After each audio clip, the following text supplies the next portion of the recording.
All right, this is Tommy with AAA Exterminating Company. Here's a really quick tip on checking slab houses for termites. Slab houses are very easy, but sometimes you still need to get a little bit dirty. They're not always easy. You got to check them real good.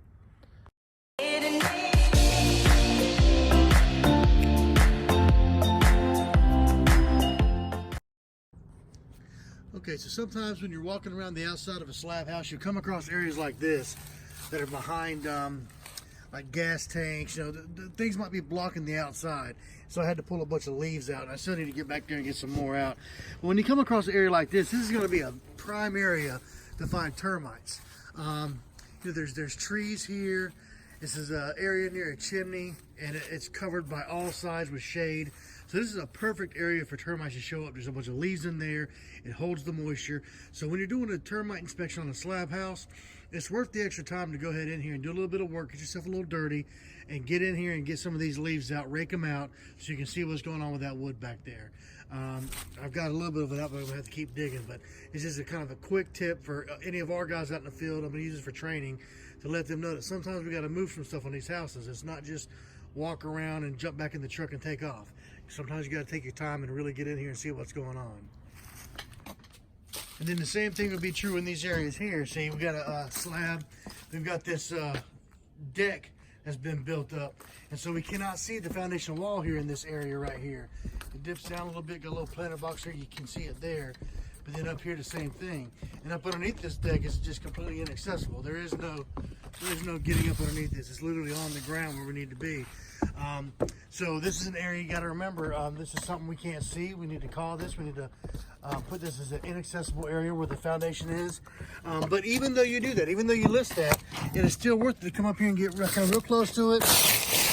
Pull this stuff back. Pull these leaves back. Wherever you can, get in here.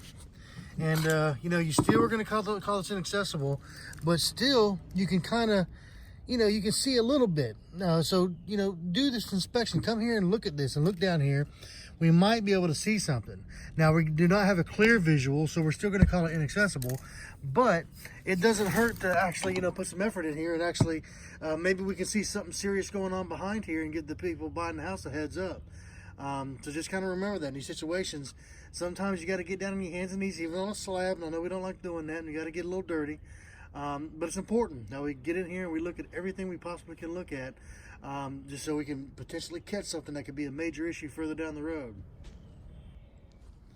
And also, kind of an old school way of doing things, whenever you got kind of the older wood siding, it's a good idea to maybe sound near the bottom of it.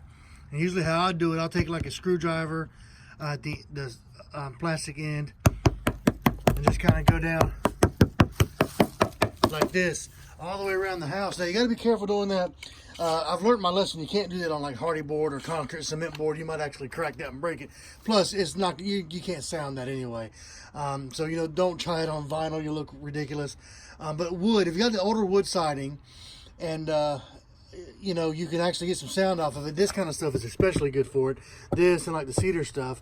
Go along and kind of sound it, and you know, listen for the same things you would inside a house. Listen for the falling dirt, anything that sounds hollow, doesn't sound right, and further investigate. But that's another kind of important thing on one of these you can do, because this is kind of an older style slab where the ground is very low to the ground. This is wood siding, and they get into the siding all the time. So a little bit of extra care when checking all these houses like this.